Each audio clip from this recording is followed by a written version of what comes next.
Hello students, most welcome on your round channel लेगा online study, जहाँ पर हम बात करें हमारे पास में जो नेक्स्ट सेक्शन के अंदर विराम कोण, घर्षण कोण और जैसे कि घर्षण कोण के कारण से हमारे पास में जो न्यूनतम खिंचाव बल है उस बल की जो प्रॉपर्टी है वो क्षैतिज तल में और नत समतल में दोनों के अंदर किस प्रकार से परिभाषित होती है उन चीज़ों के बारे में पढ़ेंगे।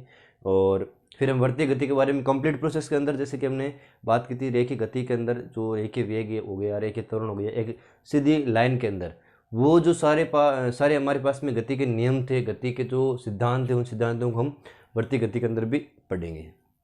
ठीक है बच्चों, तो ज़्यादा से ज़्यादा चैनल को सब्सक्राइब करें और इस वीडियो को शेयर करते जाएं ताकि और अदर्स जो जिनके पास रिक्वायरमेंट है इस वीडियो के अकॉर्डिंग या जो डेरिवेशन है हिंदी मीडियम के अकॉर्डिंग नोट्स हैं वो मैं एक बार प्रोवाइड करा सकूँ उनको। ठीक है बच्चों, तो जैसे कि व्हाइट बोर्ड पर लिखा हुआ है आपके पास में हेडिंग पॉइंट विराम कोण। तो विराम कोण के अकॉर्डिंग आपके पास में थ्योरी जो होगी इस प्रकार से हो जाएगी। इसकी नोट्स के रूप में आप देख सकते हो कि किसी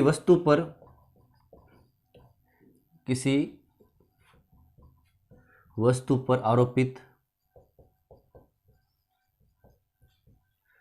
आरोपित वह बल जिसके कारण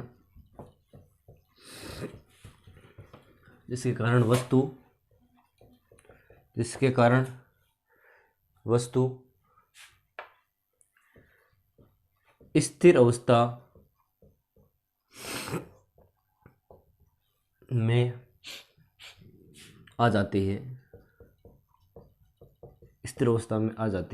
तथा स्थिर अवस्था में आ जाती है अथवा आप कह सकते हो अथवा वस्तु के कोण के मान में वृद्धि करने पर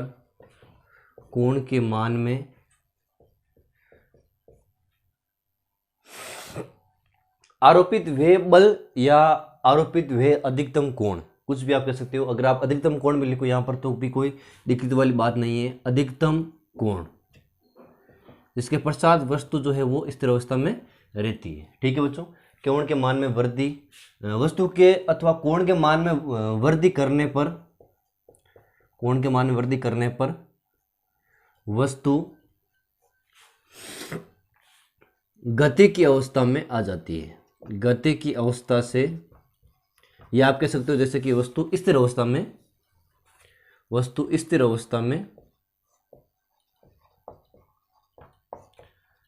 आ जाती है। स्थिर अवस्था में आ जाएगी, लेकिन स्थिर अवस्था में कुछ टाइम के लिए आएगी, लेकिन जैसे कोण का मान बढ़ाते जाएंगे ना तो वस्तु जो होगी पहले स्थिर अवस्था में रहेगी, देन फिर कुछ टाइम के बाद में या आप कह सकते हो कि कुछ लिमिटिंग फ्रिक्शन फोर्स के कारण से वस्तु जो है वो गति करने लगेगी। वस्तु गति करने लगेगी। ये भी आप लिखो तो कोई बात टेंशन वाली बात नहीं, गति करने लगती है कुछ सीमा तक ही गति करने लगती है। तो इसके लिए आप कह सकते हो जैसे कि मैं डायग्राम थ्रू आपको समझाता हूँ कि ये हमारे पास में नत समतल पर कोई एक ऑब्जेक्ट है वो पड़ा है, जैसे कि एम द्रव्यमान कोई ऑब्जेक्ट है वो पड़ा है। तो अगर इस नत समतल पड़ा है तो कुछ ना कुछ खुद का एंगल होगा, थीटा एंगल होगा। आप कह सकते हो इसके अकॉर्डिंग कि हमारे पास में जो अभिलंब प्रतिक्रिया बल है ये जो आर संतुलित होगा वो संतुलित हो जाएगा एम जी कोस थीटा से, और इसे ऊर्ध्वाधर घटक जो है वो संतुलित हो जाएगा एम जी साइन थीटा से। आपको पता है कि जब लिमिटिंग फ्रिक्शन फोर्स लगता है तो वो अप्रोक्स इस डायरेक्शन में ही लगता है। ठीक है बच्चों, अगर इसको हम ऊर्ध्वाधर करें इस डायरेक्शन में, जैसे कि ये लंबवत पोर्शन में करें तो हमारे पास में ये हो जाएगा ऊर्ध्वाधर घटक, ये हो जाएगा क्षैतिज घटक। ठीक है बच्चों, और एम जी हो जाएगा आपके पास में इसका परिणाम में। ठीक है बच्चों, तो यहां पर देखो आर संतुलित होगा, अभिलंब प्रतिक्रिया बल जो संतुलित हो जाएगा normal force R is equal to M G cos theta के बराबर, और जो आपके पास में लिमिटिंग फ्रिक्शन फोर्स है वो संतुलित हो जाएगा या बराबर में हो जाएगा एम जी साइन थीटा से। ठीक है बच्चों, आपको पता है कि अभिलंब प्रतिक्रिया बल और घर्षण गुणांक और जैसे कि फ्रिक्शन फोर्स की जो बीच में रिलेशन है वो रिलेशन इस प्रकार से स्टेब्लिश होता है F L is equal to mu L R के रूप में। ठीक है बच्चों, तो कितना हो जाएगा देखो एफ एल का मान जो जाएगा वो जाएगा एम जी साइन थीटा, जो वैल्यू दी हुई उसी प्रकार से म्यू एल, और आर का मान क्या है एम जी कोस थीटा। ठीक है बच्चों, एम जी से एम जी कैंसिल आउट, और sine theta upon cos theta आपको पता क्या होता है टेन थीटा बराबर म्यू एल बराबर टेन थीटा। तो विराम कोण का जो मान है वो हो जाएगा घर्षण गुणांक के तुल्य आता है। विराम कोण का जो मान है वो घर्षण गुणांक के तुल्य आता है। अब एक न्यूमेरिकल पोर्शन के अकॉर्डिंग अगर हम बात करें तो हमारे पास में जैसे कि कोई भी एक वस्तु और नत समतल के मध्य घर्षण गुणांक की जो वैल्यू है वो दी हुई होती है 1.7। तो कोण का मान हमें ज्ञात करना होता है। तो कोण का मान ज्ञात करने के लिए क्या करना पड़ता है कि जैसे हमारे पास में म्यू एल की वैल्यू कितनी है, म्यू एल की वैल्यू है 1.7, तो 7 3 2 भी आप कह सकते हो, तो उसके अकॉर्डिंग वैल्यू जाएगी √3, और √3 जो है वो इस फॉर्मूले अकॉर्डिंग रखने पर क्या होता है कि टेन थीटा बराबर √3, तो थीटा बराबर कितना हो जाएगा थीटा बराबर 60 डिग्री। यानी कि जो वस्तु है ऑब्जेक्ट है वो 60 डिग्री कोण पर नत समतल पर स्टेब्लिश है। ठीक है बच्चों, विथ न्यूमेरिकल मैंने बता दिया, पैटर्न समझने की कोशिश करें और इस प्रकार से आपके आगे क्वेश्चन आते जाएंगे। अब ये जो नोट्स हैं वो एक बार आप वीडियो को पॉज करके स्क्रीनशॉट ले लें ताकि आपके नोट्स वापस लिखने में कोई परेशानी नहीं होगी। और इसी के साथ में हम चलते हैं आगे के जो डेरिवेशन है उसकी तरफ। आगे आपका डेरिवेशन आ जाएगा घर्षण गुणांक के बारे में, तो आइए बात करते हैं उसके बारे में।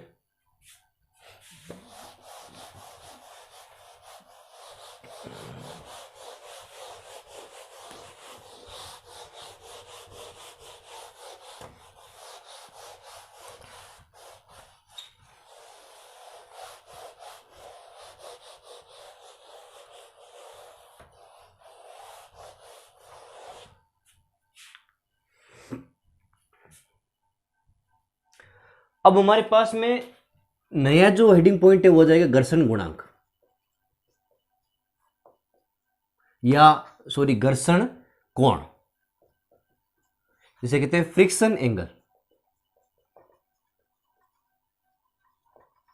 फ्रिक्शन एंगल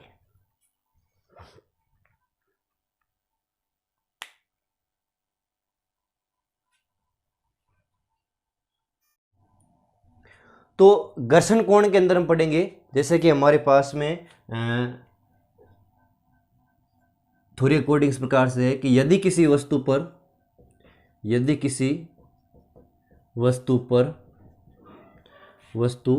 पर बल आरोपित किया जाता है तथा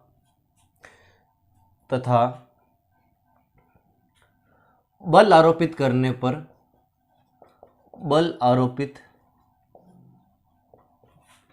पर वस्तु एवं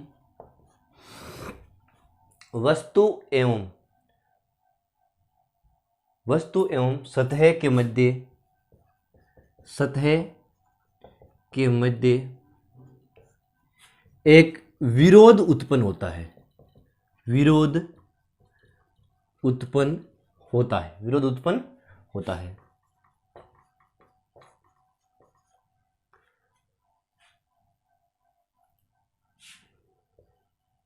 तो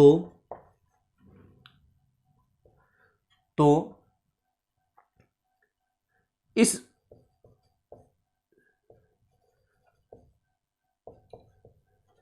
विरोधाभासिक स्थिति को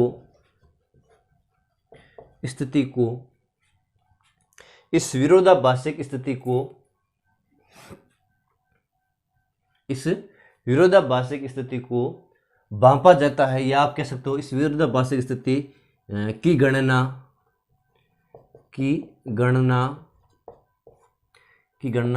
अभिलंब प्रतिक्रिया बल R तथा घर्षण बल F के परिणामी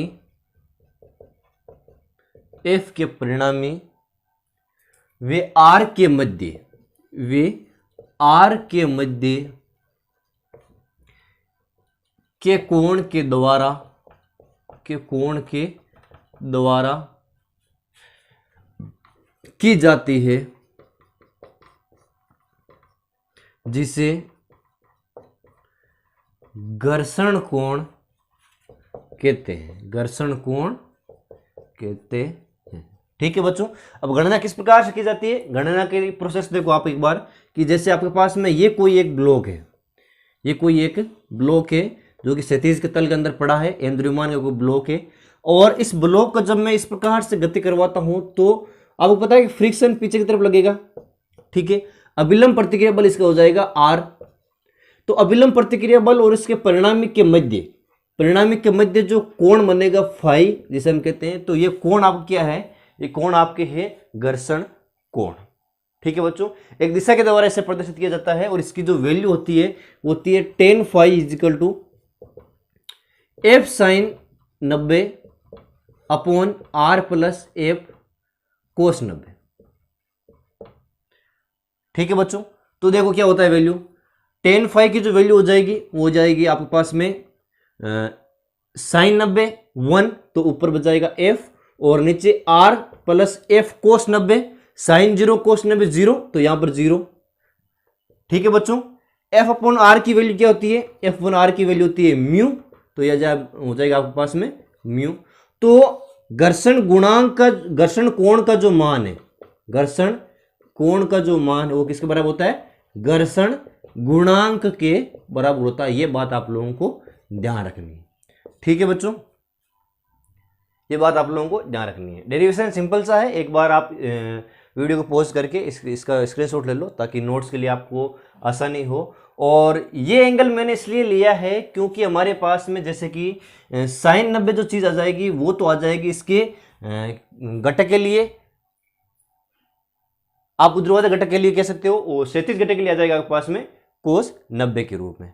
ठीक है बच्चों, और एक दिशात्मक कोण का आपको पता है कि जैसे कि परिणामी दिशा निकालनी होती है, परिणामी दिशा के लिए, या परिणामी बोला मैंने, देखो परिणामी वे आर के मध्य का कोण, परिणामी की दिशा के लिए हमारे पास में ये ही फॉर्मूला हमेशा काम में आएगा।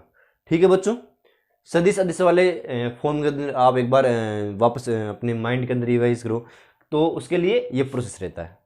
ठीक है बच्चों, तो इसके अकॉर्डिंग ये मैंने बता दिया है। अब हम नेक्स्ट बात करेंगे कि घर्षण के विरुद्ध न्यूनतम खिंचाव बल जो होगा क्षैतिज तल के अकॉर्डिंग वो कितना हो जाएगा, उसके बारे में बात करेंगे। तो आइए देखते बात करते हैं।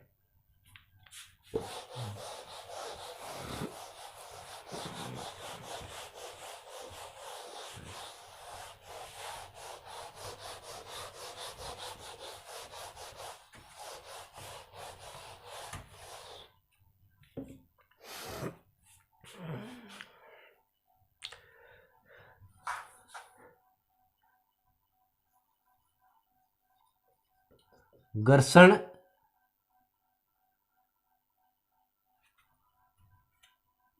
के विरुद्ध न्यूनतम खिंचाव बल,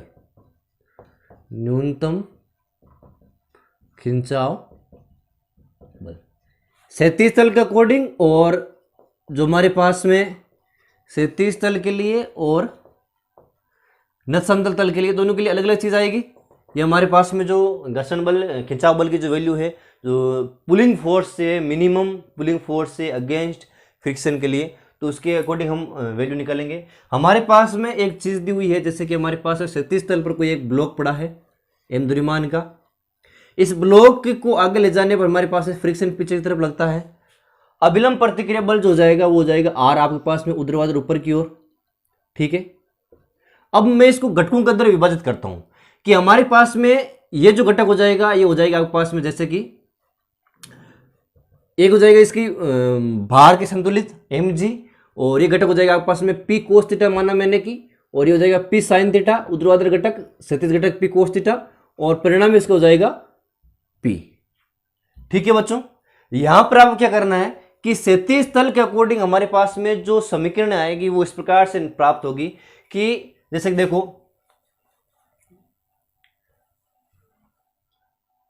क्षैतिज तल के लिए हमारे पास समीकरण हो जाएगी, आप कह सकते हो कि आर प्लस जैसे कि देखो पी साइन थीटा है, पी साइन थीटा है वो आप ले लो एक तो, और या आप लेना चाहो आप अगर तो देख लो कि R plus P sine theta बराबर एम जी, और क्या हो जाएगा एफ बराबर पी कोस थीटा के रूप में। ठीक है बच्चों, तो ये वैल्यूज है, और माना कि हमारे पास ये समीकरण 2 है, ये समीकरण 1 है, तो समीकरण 1 के अकॉर्डिंग आप कह सकते हो कि जैसे कि हमारे पास में क्या हो जाएगा, आर की वैल्यू कितनी हो जाएगी, आर की वैल्यू हो जाएगी समीकरण 1 से, समीकरण 1 से आर की वैल्यू हो जाएगी M G minus P sine theta के रूप में। ठीक है बच्चों, ये वैल्यू हो जाएगी। तो अब हमारे पास में जो ये वैल्यू है, इस वैल्यू को आपको पुट करना है एक स्पेसिफिक कंडीशन के अंदर। वो स्पेसिफिक कंडीशन कौन सी है, जैसे कि अगर मैं यहां पर लिखूं कि हमारे पास में जैसे कोई सी भी आप पोर्शन ले सकते हो, चाहे इसका लो, चाहे जैसे समीकरण 1 का लो, किसी का भी आप ले सकते हो, R plus P sine theta के रूप में बात करो तो भी आप कर सकते हो। जैसे कि एफ आपके पास में है, एफ आपके पास में है, तो मैं कह सकता हूं समीकरण 2 से, क्या है समीकरण 2, F is equal to P cos theta. F का मतलब होता है mu R is equal to P cos theta के रूप में। म्यू की वैल्यू हमारे पास में है ही, और आर की वैल्यू क्या है, M G minus P sine theta बराबर पी कोस थीटा। ठीक है बच्चों, यहां पर आपके पास में वैल्यू क्या हो जाएगी, माना कि मैं मान के चलता हूं यह समीकरण हो गया आपके पास में 3, समीकरण 3 में म्यू क्या है, घर्षण गुणांक है, घर्षण गुणांक है। इसकी वैल्यू आपको पता है किसके बराबर होती है, इसकी वैल्यू बराबर होती है tan फाई के, घर्षण कोण के बराबर होती है। ठीक है बच्चों, तो देखो ये कंप्लीट वैल्यू को रखने के बाद में हमारे पास में चीज जो एक्चुअल में प्राप्त होती है वो क्या हो जाएगी, tan phi is equal to tan phi कोष्टक में M G minus P sine theta बराबर पी कोस थीटा। बस ये हो गया इतना। अब यहां पर देखो, एक एक स्टेप को आपको अच्छे से फॉलो करते जाना है, तभी ही आपके समीकरण समझ में आएगी। पक्षांतरण कर दो इसका, क्या हो जाएगा, tan फाई बराबर tan फाई कोष्टक में एम जी, कोष्टक में एम जी बराबर P cos theta plus P sine theta. ठीक है बच्चों, यहां पर देखो कितना हो जाएगा, sine phi upon cos phi M G बराबर P cos theta plus P sine theta. ठीक है बच्चों, ये वैल्यू आपके पास में। अब हमारे पास में जब ये वैल्यू है तो पक्षांतरण कर दो, और साइन फाई एम जी बराबर P cos theta cos phi plus P sine theta sine phi, sine theta sine phi, sine phi, sine phi M G बराबर कितना हो जाएगा, P cos theta minus phi के रूप में। ठीक है बच्चों, ये वैल्यू होती है आपके पास में।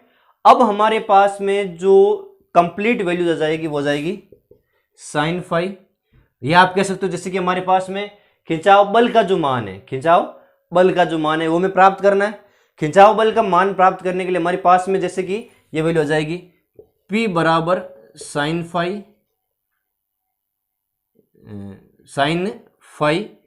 एम जी बट्टा कोस थीटा माइनस फाई के रूप में। ये हमारे पास में जो पुलिंग फोर्स होगा, पुलिंग फोर्स ये हमारे पास इस प्रकार से निकलेगा बच्चों। ठीक है, ये वैल्यूज आपको ध्यान में रखनी है, बस सिंपल सी। वीडियो को नोट्स कर लो और अच्छे से एक एक स्टेप्स को फॉलो करते जाना है। और नेक्स्ट सेशन में जो हमारे पास में नत समतल के लिए बोला जाएगा उसके लिए भी मैं आप लोगों को बता दूंगा। तब तक के लिए वीडियो को आप एक बार स्क्रीनशॉट ले लो और अच्छे से देखो किस प्रकार से काउंटेशन है, किस प्रकार से काउंटेशन। ठीक है बच्चों, तो ये आपका सेशन कंप्लीट हो गया। अब उसके बाद हम बात करेंगे नत समतल के लिए। तो नत समतल के लिए हमारे पास में जो पोर्शन आ जाएगा वो हो जाएगा कि कंप्लीट प्रोसेस के अंदर हमारे पास में जो ये फॉर्मूला है ना, जैसे कि जो P बराबर sine phi M G multiplication में है अपॉन में कोस थीटा माइनस फाई वाला। तो इस प्रोसेस के अंदर अब जो चीज़ स्टेब्लिश होगी वो हो जाएगी कि आपके पास में जो कोण एक्स्ट्रा होगा ऐड, जैसे कि हमारे पास में देखो कि नत समतल के लिए हम बात करने जा रहे हैं। नत समतल के लिए तो इसमें क्या होगा कि हमारे पास में जो एंगल बन जाएगा एल्फा एंगल, वो ज्यादा होगा, वो ही एंगल ज्यादा होगा। किसके अकॉर्डिंग? जैसे कि sine phi plus alpha M G upon cos theta minus phi के रूप में। तो यहां पर जो हमारे पास चीजें स्टेब्लिश हो जाएगी जैसे कि एम द्रव्यमान का ब्लॉक पड़ा है तो फ्रिक्शन फोर्स लगेगा पीछे की तरफ और ये हो जाएगा घटक एम जी साइन एल्फा और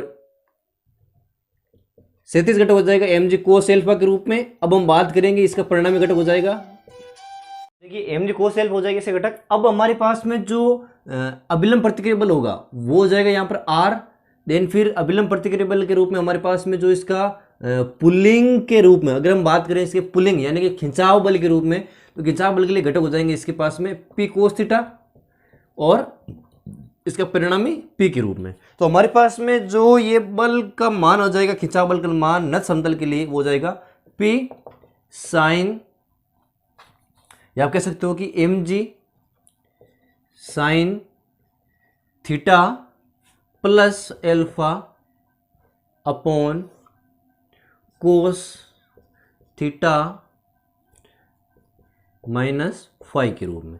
ये हमारे पास में नत समतल के लिए खिंचाव बल का मान है, क्योंकि हमारे पास में जो एल्फा का मान है वो एक्स्ट्रा है, यानी कि कोण का मान बढ़ेगा ऊर्ध्वाधर घटक और उसके भार के संतुलन के गुणनफल के एडिंग के रूप में। जैसे कि mg जो है उस वस्तु का भार है, साइन का मतलब है कि जो कोण दिया हुआ है, एक्चुअल में एंगल जो हमारे पास में थीटा का मान होगा वो तो दिया हुआ रहेगा कि इस एंगल के अकॉर्डिंग चीज पड़ी है, और एल्फा मान जो है वो भी दिया हुआ रहेगा, और फाई का मान जो हमारे पास में आ जाएगा वो अलग अलग घर्षण गुणांक की चीजें हम कैलकुलेट जिस प्रकार करते जाएंगे तो हमारे पास चीजें ये साथ साथ में निकलती जाएगी। न्यूमेरिकल भी देखेंगे साथ साथ में इसके, जैसे कि एक फिक्स पैटर्न अकॉर्डिंग में न्यूमेरिकल बना दूंगा, और न्यूमेरिकल भी आप देख सकते हो बाद में कि किस प्रकार से इन क्वेश्चनों को उठाया गया है और डेरिवेशन को बनाया गया है। अब हम बात करेंगे हमारे पास में जो घर्षण के विरुद्ध त्वरण है, घर्षण के विरुद्ध जो त्वरण है, acceleration due to the against, जैसे कि घर्षण के विरुद्ध त्वरण, वस्तु का जो त्वरण है उसके बारे में बात करेंगे। और त्वरण की जो बात है वो हम बात करेंगे सबसे पहले क्षैतिज तल के लिए, क्षैतिज तल के लिए हमेशा ही त्वरण जो होगा वो कोई भी ऑब्जेक्ट जब प्राप्त करेगा तो उस कंडीशन में क्या हो जाएगा कि जैसे हमारे पास में ये कोई एक ब्लॉक पड़ा है, ये कोई एक ब्लॉक पड़ा है। अब इस ब्लॉक के पड़ रहने पर क्या होगा कि हमारे पास में जैसे कि इसका अभिलंब प्रतिक्रिया बल आर हो जाएगा और भार के संतुलित हो जाएगा mg, और हमारे पास में जब ये वस्तु हम फोर्स लगा रहे हैं, कोई एक फोर्स लग रहा है और इस फोर्स के अकॉर्डिंग वस्तु आगे की तरफ एक्सेलरेटेड हो रही है, त्वरित हो रही है, तो त्वरित होने पर क्या हो जाएगा कि पुलिंग फोर्स आगे लगेगा और फ्रिक्शन, काइनेटिक फ्रिक्शन जो है वो पीछे की तरफ लगेगा, गति करेगा लेकिन घर्षण के रूप में गति हो रही है इसकी। ठीक है बच्चों, घसीटते हुए गति हो रही है उस ऑब्जेक्ट की। तो उस कंडीशन में हमारे पास में जैसे कि आप कह सकते हो कि P माइनस एफ के इजिकल टू एम ए के रूप में हमारे पास में घर्षण जो प्राप्त हो जाएगा वो हो जाएगा, और एक का मान जो जाएगा वो जाएगा P माइनस एफ के अपॉन एम के रूप में। यहां पर m क्या है, वो उस ऑब्जेक्ट का द्रव्यमान है, P क्या है, खिंचाव बल है, F के क्या है, काइनेटिक फ्रिक्शन है, काइनेटिक फ्रिक्शन फोर्स है आप कह सकते हो, क्योंकि वस्तु जो होगी जब त्वरित होगी तो कुछ घसीटते हुए उस समतल पर उसके रूप में घर्षण जो होगा वो पीछे तरफ निकलेगा और पुलिंग फोर्स जिस फोर्स से वो आगे की तरफ जा रही है वस्तु उसके लिए। ठीक है बच्चों, अब हमारी बात करेंगे नेक्स्ट नत समतल के लिए। नत समतल के लिए, नत समतल के लिए अगर हम बात कर रहे हैं तो हमारे पास में जैसे कि कोई भी ऑब्जेक्ट जब अगर होगा तो उस ऑब्जेक्ट के रूप में अल्फा कोण पर अगर वो एंगल ऑब्जेक्ट पड़ा है इस कंडीशन में, तो आपको पता है कि अभिलंब प्रतिक्रिया बल आर ऊपर की तरफ लगता है तो उसके पास में जो mg कोस एल्फा के रूप में अगर हम बात करें वो घटक हो जाएगा इसका 37 और एफ के यहां पर लगेगा और नेक्स्ट स्टेशन में mg साइन एल्फा भी लगेगा, साइन एल्फा भी लगेगा और त्वरण से आगे की तरफ जा रही है, पुलिंग फोर्स लग रहा है इसके रूप में आगे की तरफ। ठीक है बच्चों, और बार mg से ये संतुलित हो रही है, यही आपका क्या है परिणाम ही है। ठीक है बच्चों, कंप्लीट प्रोसेस के अंदर अगर हम बात करें तो P माइनस एफ के plus M G sine alpha is equal to आपके पास में हो जाएगा एम ए, जो बल लग रहा है वो F बराबर एम ए के रूप में अगर हम बात करें तो ठीक है, ये कंप्लीट आपका बल है तो एम ए के रूप में संतुलित हो जाएगा और त्वरण का मान हो जाएगा P माइनस एफ के plus M G sine alpha upon M के रूप में। ठीक है बच्चों, जहां पर एम जी साइन एल्फा हम उस ऊर्ध्वाधर घटक को ही लेंगे, घटकों के अंदर हमें एक्चुअल में डिवाइड करना होगा उस प्रोसेस को। न्यूमेरिकल भी देखेंगे, ऐसी बात नहीं है।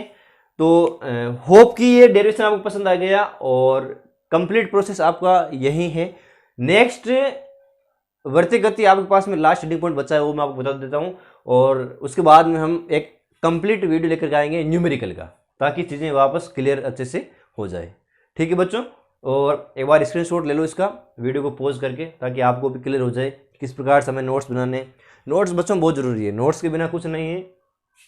चीजें साथ पास में होगी तो लाइफ टाइम में कभी भी आप पढ़ो, कभी भी कि आपके पास में कोई खुद का जीवन जीने के लिए या फिर कुछ इल्म हाथ में नहीं है तो उस टाइम यही आपके नोट्स संजो करके को काम आएंगे, ताकि विकट परिस्थितियों में आपके ये हथियार बन जाए जीवन जीने का। ठीक है बच्चों, तो देखो जैसे कि वर्ती गति आपके पास में टॉपिक बचा हुआ है, तो वर्ती गति के अंदर बात करते हैं।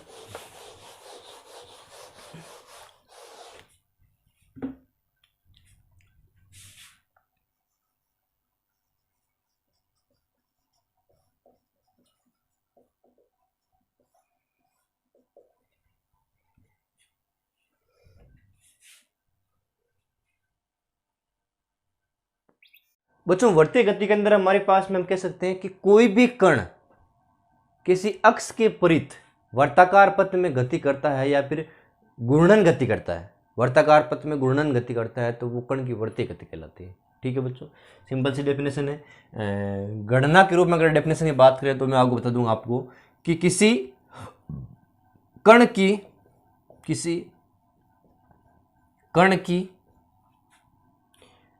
एक अक्ष के परित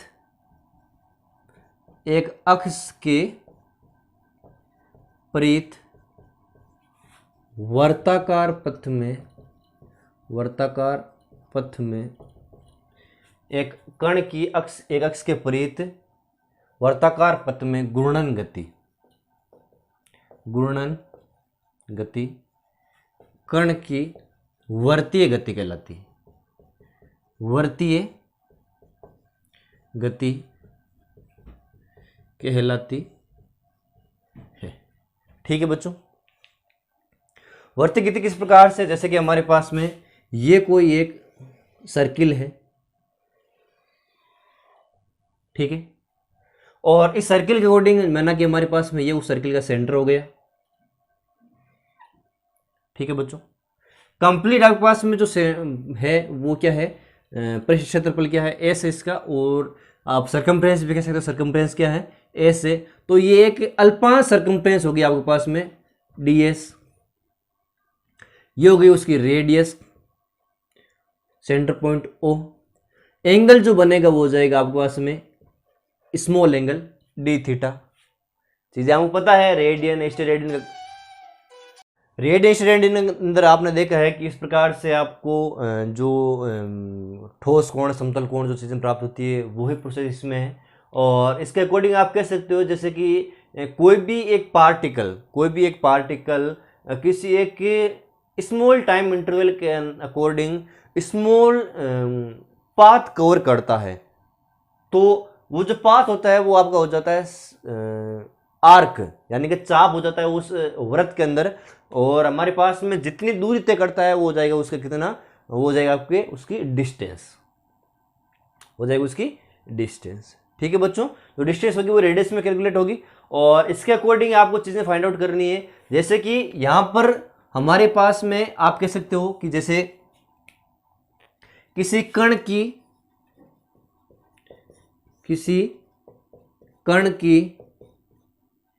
अल्प समय dt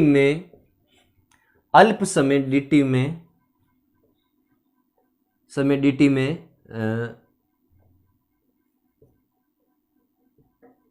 अल्प विस्थापन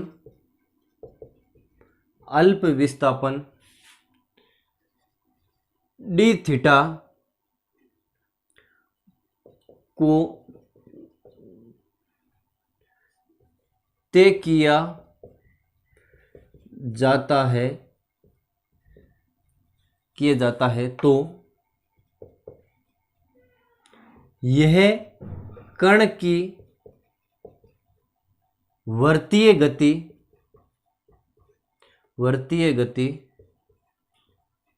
कहलाती है।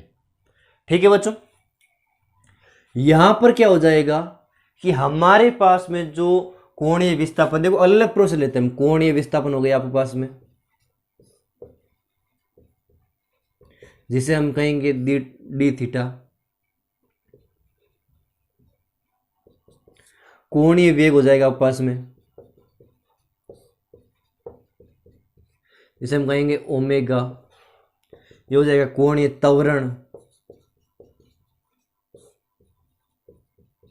ये हो जाएगा पास में एल्फा। तो इन चीजों के बारे में हम लोग पढ़ेंगे। ठीक है बच्चों, सबसे पहले हमारे पास में चीज क्या हो जाएगी, जैसे कि हमारे पास में विस्थापन कोई एक वस्तु है, कोई एक चीज है, कोई एक दूरी मापने का जो साधन है, उसके कोई अगर हम बात करें तो विस्थापन सिंपली जो हमारे पास में लैंग्वेज है, उस लैंग्वेज के अंदर क्या होता है वो आपको पता है कि किसी कण की समय में, एक निश्चित समय में तय की गई प्रारंभिक बिंदु से अंतिम बिंदु के मध्य तय दूरी। ठीक है बच्चों, तो परिवर्तन जो होता है कण की स्थिति में परिवर्तन हो जाता है, वो विस्थापन कहलाता है। ठीक है बच्चों, तो देखो यहां पर क्या हो जाएगा, इस प्रोसेस को रखने के बाद में मैं फॉर्मूला भी बनाऊंगा आपके पास में, और फॉर्मूला के साथ साथ में देखो सबसे पहले हमारे पास में जो चीज कवर हो जाएगी वो क्या हो जाएगी, एक कोण के रूप में हम बात करते हैं। कोण के रूप में बात करते हैं तो जैसे देखो कि डी थीटा बराबर क्या हो जाएगा, डी थीटा बराबर हो जाएगा पास में कोणीय विस्थापन की बात करते हैं, और यही आपके पास में कोण है, तो कोणीय विस्थापन क्या हो जाएगा, चाप बटा त्रिज्या हो जाएगा। क्या हो जाएगा, चाप बटा त्रिज्या, चाप बटा त्रिज्या हो जाएगा, आर्क अपॉन रेडियस। कोणीय वेग, विस्थापन में परिवर्तन की दर, विस्थापन में परिवर्तन दर क्या हो जाएगी, D theta upon D T. ये हो जाएगा आपस में ए बी अपॉन आर और 1/dt।